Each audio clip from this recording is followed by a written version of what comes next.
Cri de désespoir entendu devant le palais de justice à Nîmes. Depuis plus de 4 ans, Karine Trapp, maman de 2 enfants, se bat afin de récupérer ses 2 enfants. J'ai 2 enfants, Samuel et Noah, qui ont 6 et 11 ans, et qui sont placés depuis, ils m'ont été retirés il y a 4 ans maintenant, 4 ans, donc c'est 4 ans de vraiment de cauchemar absolu, hein, de procédures, où j'ai tout perdu aussi, alors financièrement et professionnellement, ça reste un détail, mais bon quand même. Et il n'y a pas d'issue judiciaire, aucune. J'en suis à une centaine de décisions de justice, alors j'en comprends tous les jugements, arrêts, ordonnances. Donc c'est un dossier qui est épais comme il n'y a pas. Et en attendant, concrètement, rien n'avance, quoi, rien n'avance.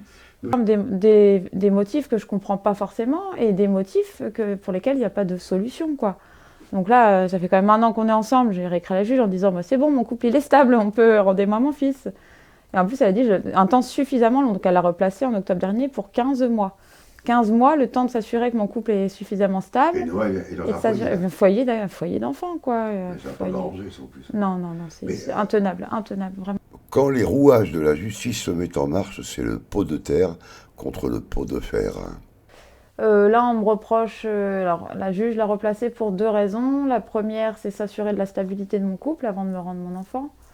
Ce qui est quand même particulier, parce qu'avec Jean-Philippe, donc le dernier jugement date d'octobre, on était ensemble depuis 6 mois seulement, on va dire. Bon, on se connaît quand même depuis 2 ans, et d'ailleurs, avant qu'on soit ensemble, il avait déjà écrit à la justice pour donner son avis de professionnel de santé sur ma situation. Donc la juge estime que 6 mois de couple, c'est pas assez stable, donc ce qui voudrait dire qu'en plus, il faut avoir un couple stable pour avoir la garde de ses enfants, c'est quand même On va rappeler quand même incroyable. Que Jean-Philippe, c'est pas n'importe qui, c'est un docteur, c'est un toubib. Donc c'est une personne respectable, une personne qui a fait 10-12 ans d'études, donc c'est pas n'importe qui, quoi.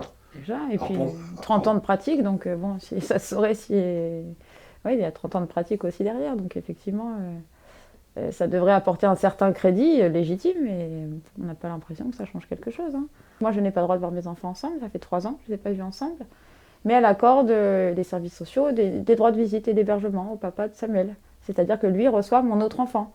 Voilà. En gros, voilà, ça, pour Samuel, on me dit que, alors pareil, mon logement n'est pas vérifié, alors c'est pareil, j'habite avec Jean-Philippe, donc comme mon logement n'est pas vérifié, elle m'écrit qu'elle va m'ordonner une expertise psychologique. J'ai envie de vous dire, à ce moment-là, on organise une enquête sociale. On fait venir des services sociaux à la maison, on regarde le logement et on en rend compte. Ceci dit, ça ne se fait pas dans toutes les procédures. Jusqu'alors, j'ai toujours eu un logement décent. On peut imaginer aussi qu'en plus, la juge nous écrit à son adresse. Donc, à moins qu'on vive dans une boîte aux lettres, ce qui n'est pas le cas, a priori, c'est qu'on a un logement. Hein. Donc, ça pouvait se régler en, je ne sais pas, nous envoyer les services sociaux. À la rigueur, ce qu'on va faire, mais... De toute façon, à chaque fois qu'on résout un problème, il y en a un autre, il faut le savoir.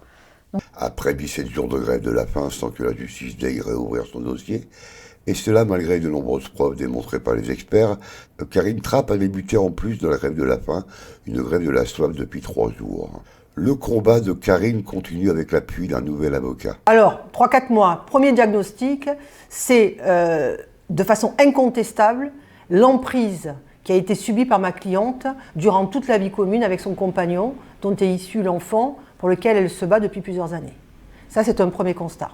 Le deuxième constat, c'est la perte de force et de crédibilité que cette jeune femme a pu avoir pour se faire entendre devant les juges, ses juges. Troisième constat, c'est que fort de cette situation, celui qui est l'auteur de l'emprise n'a eu de cesse de multiplier certains nombres d'infractions, dont notamment celui de non-représentation d'enfants et, plus grave encore, la tentative, qui dans un premier temps était une tentative, aujourd'hui elle est consommée, d'escroquerie au jugement. En quoi ? Escroquerie au jugement en ce que ce dernier a déposé une plainte contre cette dernière pour des faits de violence. Il accusait ma cliente de l'avoir violentée, alors que la réalité, c'est que c'est cette dernière qui subissait ces violences, tant psychologiques que physiques. Comment est-il parvenu, à travers une simple plainte, à une condamnation ? Eh bien, c'est directement lié à la défaillance de l'administration de la preuve par les autorités judiciaires et notamment par la Chambre des appels correctionnels qui a retenu par une simple photographie qui a été réalisée par ce dernier. Faisons simple.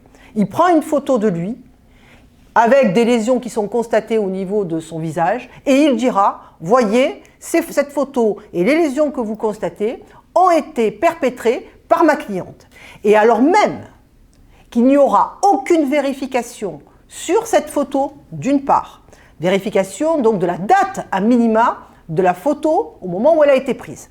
Alors même qu'il ne communiquait aucun certificat médical, eh bien la Cour d'appel estimera que la matérialité de l'infraction est suffisamment caractérisée, son imputabilité suffisamment caractérisée, et ma cliente eh bien, sera condamnée. Alors aucun pourvoi en cassation ne sera réalisé parce que ça demande des moyens, un coût qu'elle ne pouvait pas avancer.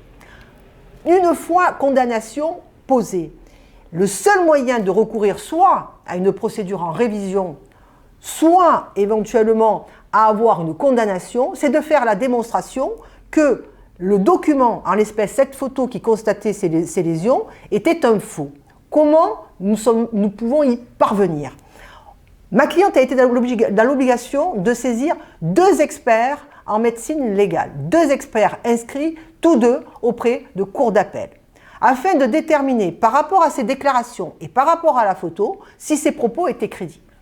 Tous deux, sans s'être concertés, les 2 experts et sans concertation, ont conclu de façon irréfragable que les lésions telles que constatées dans la photo étaient de l'automutilation et ne pouvaient pas être réalisées par des coups portés par une tierce personne. Fort de ces 2 expertises, on a pu saisir la juridiction à nouveau, suivant le fondement donc de l'escroquerie au jugement. Le fait de fournir un faux document mensongèrement pour contraindre les juges à rendre une décision en sa faveur caractérise l'escroquerie au jugement. C'est-à-dire que celui-ci a une telle assurance en lui qu'il en est arrivé à tromper ses juges pour envisager la condamnation de ma cliente. Suite à une médiation ardue, de nouvelles avancées sont en marche et de nouvelles décisions devraient être prises très prochainement, avec l'espoir d'une médiation positive pour Karine, avant que le pire s'abatte sur cette maman. Pour avancer dans son dossier, il n'y avait pas d'autre possibilité que celle-ci à nouveau. Qu'est-ce que peut craindre Karine? En tant que médecin, eh bien, une grève de la faim, en règle générale, on peut durer quelques semaines. Voilà, le corps décline progressivement. Une grève de la soif, c'est beaucoup plus brutal, hein. C'est un laps de temps beaucoup plus court. On considère qu'entre 4 et 10 jours maximum, de mémoire, je crois que la durée de vie la plus longue en grève de la soif, ça a été 10 jours.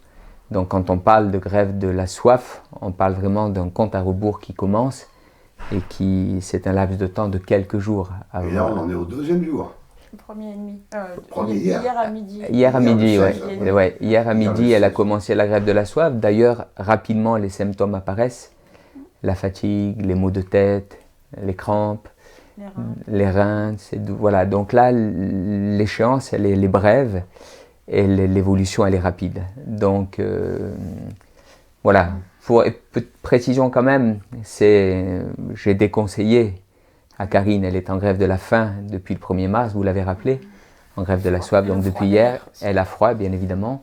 Donc ça c'est quelque chose que je lui ai déconseillé. Le conjoint que je suis lui a déconseillé, le médecin que je suis lui a déconseillé. Et bien évidemment parce qu'elle s'est infligée, comme elle le rappelait, elle s'est infligée cette épreuve déjà 2 fois. Au tribunal de Nîmes, donc l'appel est lancé, donc il faut venir aider. Comment vous pouvez vous aider? C'est tout simple, juste à partager cette vidéo afin que ça circule dans toute la France, parce que c'est inadmissible, c'est insupportable pour ses parents.